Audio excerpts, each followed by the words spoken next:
Let's talk about continuity. So a function is continuous if, we'll start with a function, let's call it f of x.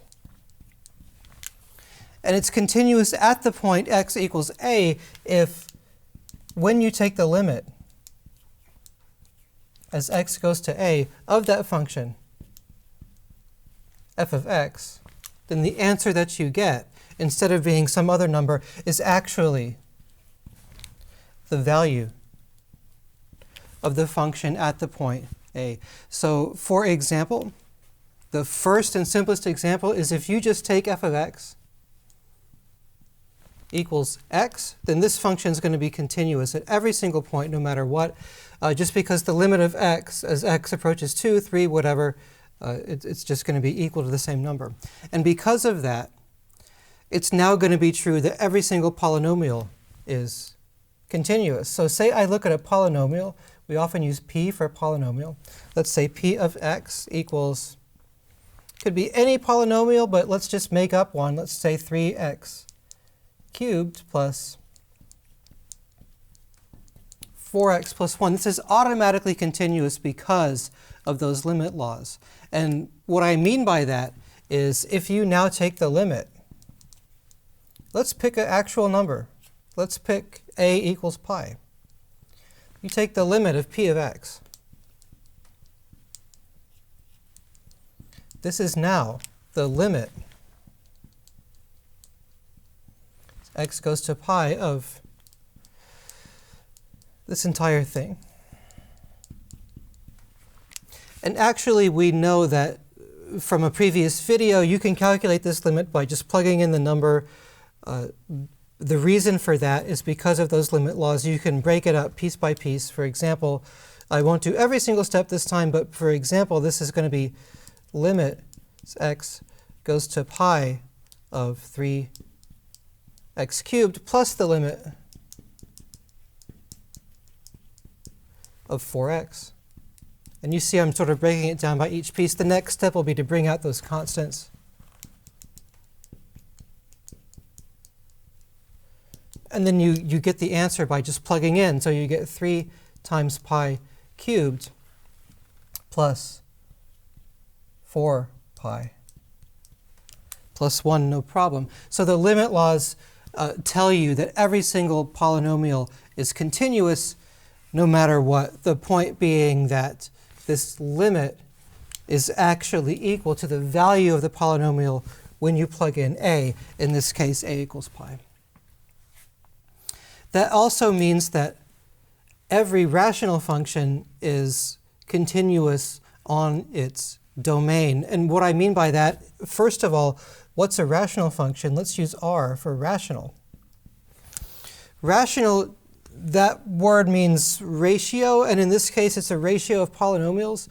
So by definition, a rational function is just a quotient or a ratio of two polynomials.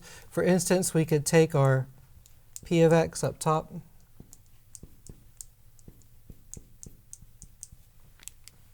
divide by any other polynomial, 2x plus 1, for instance.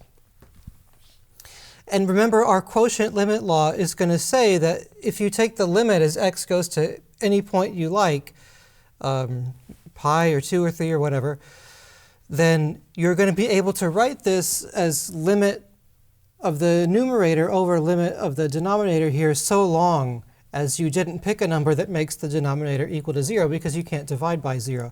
So as long as you don't pick x equals, what would it be, -1/2 in this case, then this function will be continuous.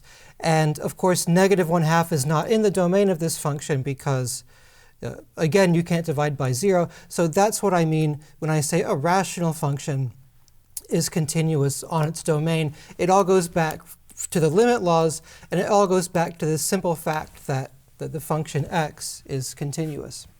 There's many more continuous functions than these. Other examples are all of your basic trig functions are going to be continuous on their domain, sine, cosine, tangent, whatever. It's not super easy to prove that those things are continuous from first principles. I think what we'll actually do later in the course is prove that they're differentiable and then show that if you're differentiable, then you're continuous. But just for your knowledge, polynomials, rational functions, trig functions are all going to be continuous. Now, if you're not continuous, then you're what we call discontinuous. And just a small little note here, I defined what it means to be continuous at the point A. When you hear me saying that a function is continuous, what I mean by that is that it's continuous at every single point. So no matter which point you pick, when you take that limit, you're always going to get the value of the function. That's called being continuous, if you're continuous at every single point. But functions can also be discontinuous. We've seen an example of that before. In fact, let's go back to our old friend. By now, this is our old friend, right? Let's take f of x equals sine of x over x. And you remember the graph of this thing? It kind of, I'll sketch it again. It has a hole at x equals 0 because we can't divide by 0. It's not in the domain. And it comes out, schematically, you're pretty close to 0. It looks like that a little bit. This function is continuous at every single point except 0. And the reason that it's not continuous at 0 is, well, if you go back to this definition and say, look, limit as x goes to 0 of sine x over x, in order for this to be continuous, it would need to be equal to sine 0 over 0. But unfortunately, that's nonsense. If the point A is not even in the domain of the function, there's no way the function can be continuous at that point. As I mentioned in a previous video, you can make a new function that's equal to sine x over x when x is not equal to 0. And then when x is equal to 0, make that new function equal to 1. So you're sort of like plugging in the hole. And when you do that, when you make that new function, I could call it like g of x. And g of x is just equal to the old function. New function, same as the old function, except when x is equal to 0, then you're plugging in that point. And this function would be continuous at every single point because of that definition there.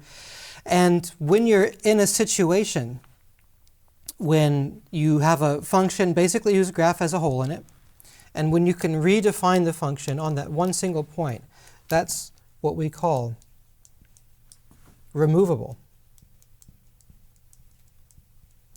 discontinuity. Just write DISC for discontinuity. There are other ways that you can be discontinuous.